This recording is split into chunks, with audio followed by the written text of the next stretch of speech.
Donc la station d'épuration du Corniguel, donc, qui appartient à Quimper-Bretagne occidentale, produit du biogaz depuis la création de la STEP en 2004, lors de la construction d'un digesteur. Et ce digesteur donc, produit un biogaz qui est pour l'instant récupéré et réutilisé à raison d'un tiers pour les besoins de la station. Et les 2 autres tiers actuellement sont brûlés dans une torchère. Donc actuellement, le projet consiste à épurer ce biogaz de façon à pouvoir le réinjecter dans le réseau gaz.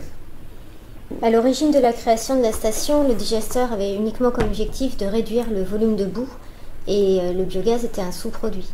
Alors qu'avec les évolutions réglementaires et les évolutions sur les transitions énergétiques, aujourd'hui la collectivité a fait le choix d'essayer de valoriser en fait ce biogaz. Il s'agit d'un investissement de l'ordre de 2 millions d'euros qui permet d'épurer ce biogaz et de le réinjecter dans le réseau gaz.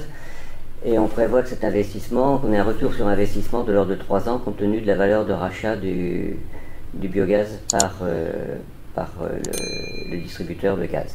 Alors on le fait, oui, ce projet a été lancé donc, dès 2014. C'est la date à laquelle est paru un décret qui autorisait justement la réinjection du biogaz des stations d'épuration dans le réseau gaz, ce qui n'était pas autorisé au préalable.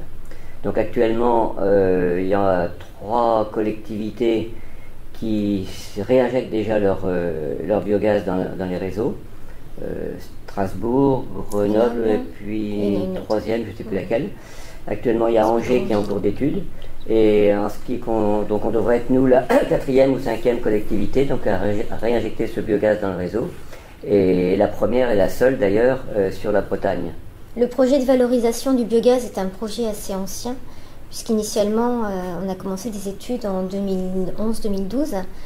Et à l'époque, on était parti sur un projet de cogénération. On souhaitait fabriquer de l'électricité grâce à ce biogaz, sauf que la réglementation a changé entre-temps et le projet de cogénération, l'arrêté a modifié les tarifs de rachat d'électricité. Et si la collectivité produisait de l'électricité, en fait, ça lui coûtait de l'argent. Les tarifs ayant changé, ayant diminué, ça a coûté de l'argent à la collectivité de produire de l'électricité. C'est pour ça que ce projet-là a été arrêté.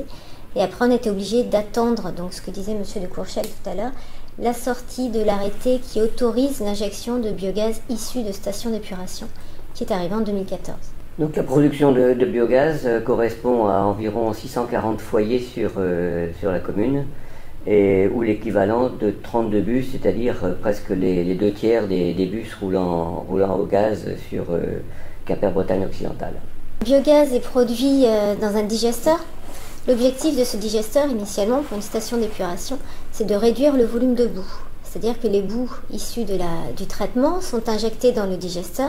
Ces boues fermentent grâce à des bactéries et lors de la fermentation, ça produit du biogaz. C'est comme ça qu'il est produit aujourd'hui. Alors ce biogaz va être récupéré et il va être traité. On va enlever tous les polluants qui sont présents à l'intérieur pour arriver à un biogaz, un biométhane en fait, qui sera à peu près à 98% de méthane. Et c'est ce gaz-là qui pourra être réinjecté dans le réseau. Le biogaz issu de la station d'épuration doit être traité, épuré avant injection. Voilà, donc la réinjection du biogaz devrait être opérationnelle en principe à l'automne. Oui. Voilà. L'installation d'épuration va être installée là, dans les mois qui viennent. Alors ça nécessite de toute façon une mise en route lente parce qu'en fait le digesteur il va falloir plusieurs mois puisqu'en fait actuellement il est à l'arrêt. Donc le temps que les boues reviennent dans le digesteur, se remettent à fermenter, la remise en route, j'allais dire, du digesteur va demander plusieurs mois. Hein. Et donc la réinjection elle-même du biogaz se fera progressivement. Donc entre autres que le biogaz, aujourd'hui il y a d'autres actions sur la station qui ont été réalisées depuis on va dire 6-7 ans. Il y a eu un bilan énergétique de fait en 2012 qui a montré qu'on avait moyen de, en faisant des adaptations sur la station, de faire des économies d'énergie. Donc aujourd'hui on a changé des gros organes sur la station qui sont des surpresseurs qui nous ont permis d'économiser aux alentours de 15 à 20% d'énergie, en sachant qu'aujourd'hui l'énergie sur la station c'est 4 millions de kilowatts, quasiment 5 millions de kilowatts par an. D'accord.